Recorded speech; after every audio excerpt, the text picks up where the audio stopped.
Di sisi lain Allah Subhanahu wa taala memerintahkan agar kita tidak mencintai segala sesuatu apapun kecuali hanya cinta kepada Allah dan Rasul-Nya. Tapi di sisi lain Allah memerintahkan kita untuk takut kepada Allah Subhanahu wa taala. Bagaimana mungkin dua keadaan ini akan bersatu dalam hati? Maka Imam Ali mengatakan, sungguh cinta pada hakikatnya, cinta sebenarnya adalah rasa takut.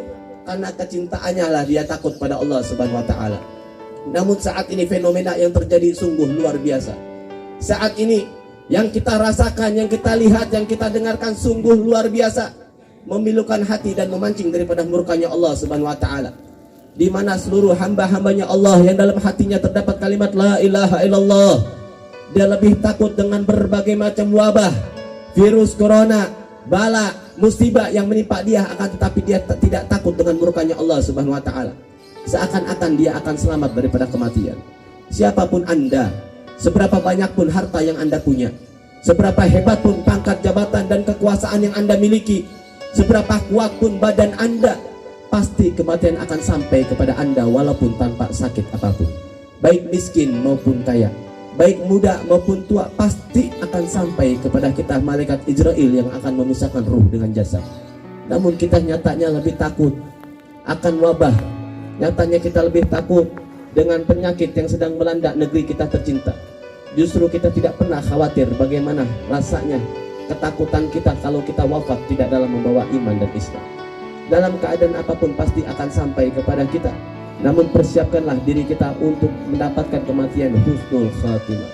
Sampai siapkanlah kepada kita untuk mendapatkan kematian dengan iman dan Islam. Maka di mana insya Allah dengan segala sesuatu musibah yang sedang melanda negeri kita tercinta, ini menjadi suatu bukti akan kecintaan Allah Subhanahu wa taala. Hadirin jamaah salat Idul Adha yang dimuliakan Allah Subhanahu wa taala. Peristiwa Idul Adha tentu tidak lepas daripada akan peristiwa yang sangat luar biasa, dicatat oleh tinta emas dengan sejarah Islam. Justru seakan-akan hari ini kita saksikan, kita lihat, kita dengarkan sungguh berapa biadabnya mereka orang-orang di luar sana yang ingin meredupkan daripada syiar Islam. Seakan-akan umat Islam saat ini, pemuda-pemudi umat Nabi Muhammad, kaum muslimin, kaum muslimat, mukminin, mukminat dimanapun berada, seakan-akan mereka dilupakan dengan keistimewaan hari ini.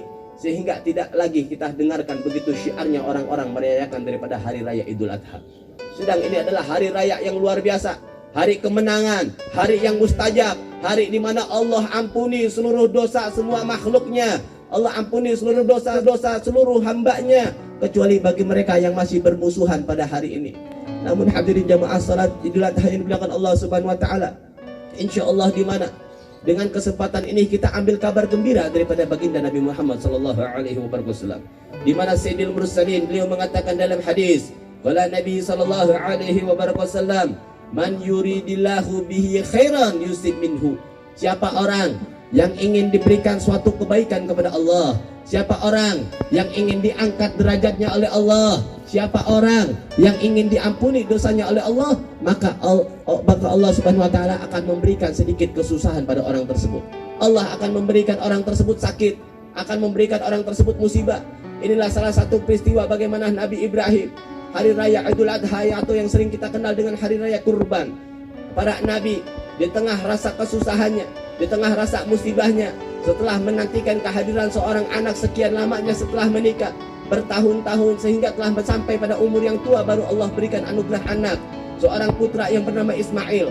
Di saat Ismail kecil, beranjak mulai dewasa, beranjak mulai remaja, saat lagi senang-senangnya Nabi Ibrahim, sedang sayang-sayangnya, akhirnya Allah uji Nabi Ibrahim untuk memerintahkan menyembelih daripada Ismail, anaknya yang paling dicintainya. Inilah hadirin jamaah salat Idul Adha yang dimuliakan Allah Subhanahu wa taala. Namun Nabi Ibrahim memiliki keimanan dan ketakwaan yang luar biasa. Nabi Ibrahim memiliki kekuatan iman, kekuatan takwa kepada Allah Subhanahu wa taala, sehingga di mana apapun yang diperintahkan oleh Allah Subhanahu wa taala tidak pernah dia menolaknya.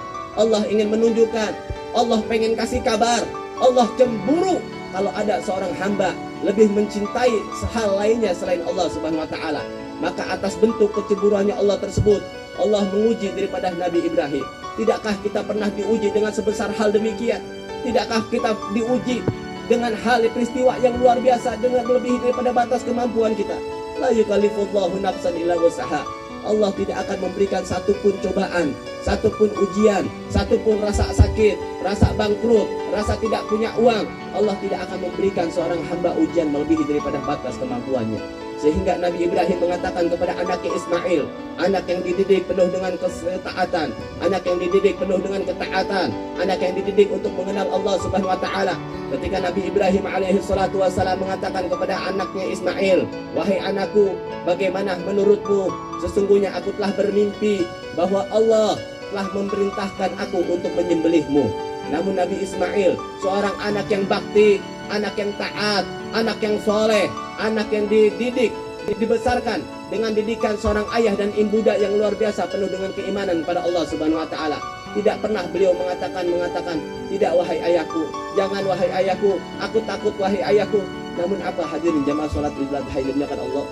Ini dikatakan oleh Nabi Ismail, beliau mengatakan kepada ayahnya, "Wahai ayahku, jikalau demikian laksanakanlah perintah Tuhanmu. Insya Allah engkau akan menemui anakmu ini Ismail, insya Allah termasuk daripada orang yang sabar. Sembelihlah aku untuk melaksanakan daripada perintah daripada Tuhanmu, wahai ayahku." Maka hadirin jamaah salat Idul Adha yang dimuliakan Allah Subhanahu wa taala, kegoncangan yang luar biasa, kehebatan yang luar biasa. Di saat sayang-sayangnya bagaimanapun orang tua, ketika memiliki anak, sehebat apapun kenakalan seorang anak, akan tetapi kasih sayang orang tua takkan pernah habis sepanjang masa.